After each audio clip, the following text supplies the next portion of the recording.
Assalamu alaikum and welcome back to the channel. If you're new here, my name is Hannah. Thank you guys for stopping by. This video is going to be a review of my no-buy month. The reason why I was doing a no-buy month was because I know that this is a really awesome budgeting tactic to help cut down on expenses, obviously. And more so because I'm trying to meet my goal of paying off my student loans by November of 2023. So a little bit of backstory. I had 109,815, I think, approximately $109,000 in student loans. I know it's a crazy amount, but I went to PA school. I went to private PA school, which made it even more expensive. And I had a goal in mind to pay that $100K off in 2 years. Now, this no-buy month came as a result of me starting a new job, and they only had a part-time opportunity. So obviously my income got cut in just about half for a month. And so because of that, I was like, okay, let me not be silly about this and make sure that I'm compensating what I'm losing in terms of pay by holding back on what I'm spending on. So this is actually going to be a few days early, I'm realizing, from the full 30 days.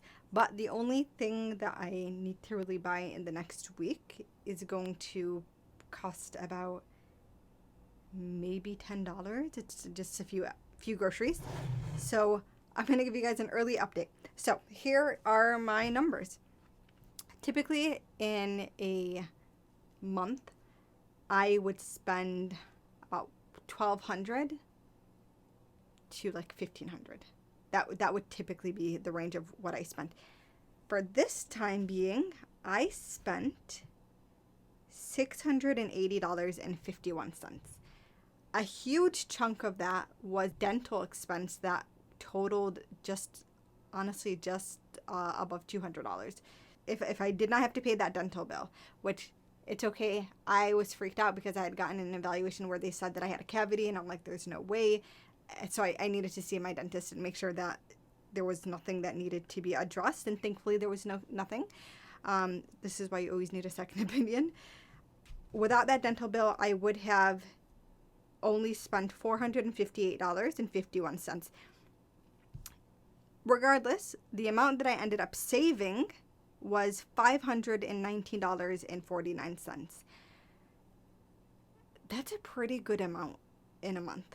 Right, that's a pretty good savings. I'm happy with that. So this next month, I think I'm going to continue with another no-buy month and hopefully be able to save a little more, because at this point there aren't really any unexpected expenses. There are some expenses that I'm planning for because I do have a close friend's wedding happening, but those are the numbers for the no-buy month. Now let's kind of just review the experience. So this is not the first time I've done a no-buy month. I've done several of them while I was in PA school and even in the year after graduating PA school. But it's always an interesting experience, the types of things I learn about myself when I'm doing a no-buy month. This is such a great tool for budgeting in general, and it's something that I'm grateful that I have the level of discipline for. Although I think that anyone can have the level of discipline, you just need to really learn to say no. So the first thing that I learned and was reminded of many times is that many things that I want, I don't actually need. There would be so many times where I'm like, oh my God, I want to get this. I'm on, see something on social media or TikTok, or I'm on Amazon, or I think of something that I had wanted and I'm like, oh my God, let me get that. Then I remember, oh, this is a no-buy month. And I'm not that disappointed because I realized I actually don't need this. This is something that I wanted. It would have, made me smile. But come on, it's kind of like you imagine all the things that you bought that you actually never ended up using. So I wasn't too mad about that. The other thing I learned is that, you can get creative. Like there were times when I would need something and I would just be like, okay, this is a one-time need. I just need it for a one-time use. So I'd borrow it from my sister, or I would use something close to it. Or I would use what I already have, right, and kind of make do there. And so it's also a good way to use up what you already have, right? And that's always nice. The next thing I will say about a no-buy month is you really learn to delay gratification. Because yes, there were times where there was something that like I actually having that specific thing would have made my life easier, but it didn't fall under the rules of what I was allowed to buy with my no buy month, and the things that I did allow myself to buy. So first and foremost, I could pay my bills, obviously. Two was healthcare costs. So if I, needed to pay my copay or medications, then that was something I was obviously going to pay for. Three was groceries and things to feed myself with. So if I was in a pinch and I needed to buy something from out, which only happened like once or twice, and whatever I bought usually would last me 2 to 3 meals. So I was allowed to buy things that I would basically feed myself with. Then the fourth thing was, I forgot. Oh, gas, to put gas in my car. So those were the main expenses. If it was bill related, health related, food related, and gas.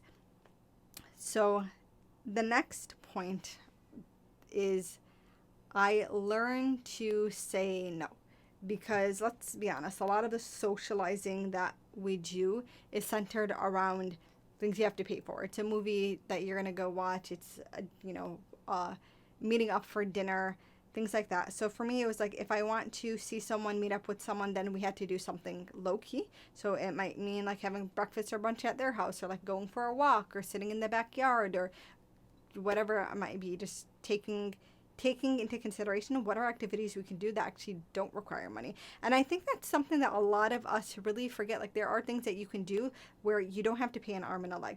Just keep in mind, every now and then it might be nice to just do something low-key. Those are the fun things. I personally really enjoy being outdoors. I like the picnic vibes and being in the backyard and things like that. So that was never something that made me feel like, darn, even though I really do enjoy eating out. The last thing I will say is kind of forcing myself to save money in this way really helped give me the space to focus on what I needed to do for my work, for my YouTube channel, for my coaching program, all these different things. Because let's be honest, like, when we're spending money, usually it's time that we're putting towards whatever we're spending as well. And so not having to do that, I had a lot more free time, and so I had to actually use that free time. And what better way to use a free time than actually getting things done that I needed to do to be able to create this content for you guys, or to work on the program, my trauma group coaching program. By the way, quick plug, if you are a Muslim woman who deals with trauma and the effects of trauma in her life and are looking for a really great opportunity to go through healing, I have a group coaching program that I have launched. The first cohort is already closed, or will be closed, I guess, by the time this video comes out. But I will link below, inshallah, a way to apply to be on the waiting list for the next cohort, which will probably launch in either December or January, depending on my availability. It's an awesome program. It's chock full of education and tools. It's evidence-based. It is also based in Islamic principles, and the ability to process and go through this experience with a group of people who have had similar experiences, honestly, is so healing on its own. So go ahead and check that out. This No Buy Month really gives you an opportunity to think about, like, what are other ways that you can get the kinds of things that you want. So maybe instead of going out and buying things, you can see if someone has that item and they're no longer using it. Or in my case, my birthday was coming up, so I was thinking, okay, I know I'm going to, have people wanting to get me gifts for my birthday, so letting them know specifically, like, this is the particular item I would want as a gift. I've been doing that with my close friends, my best friends, for such a long time, because honestly, it just didn't make sense to us anymore to be guessing at what the other person wants when we can just straight up ask and get them exactly what they want. So that's been something that's super helpful.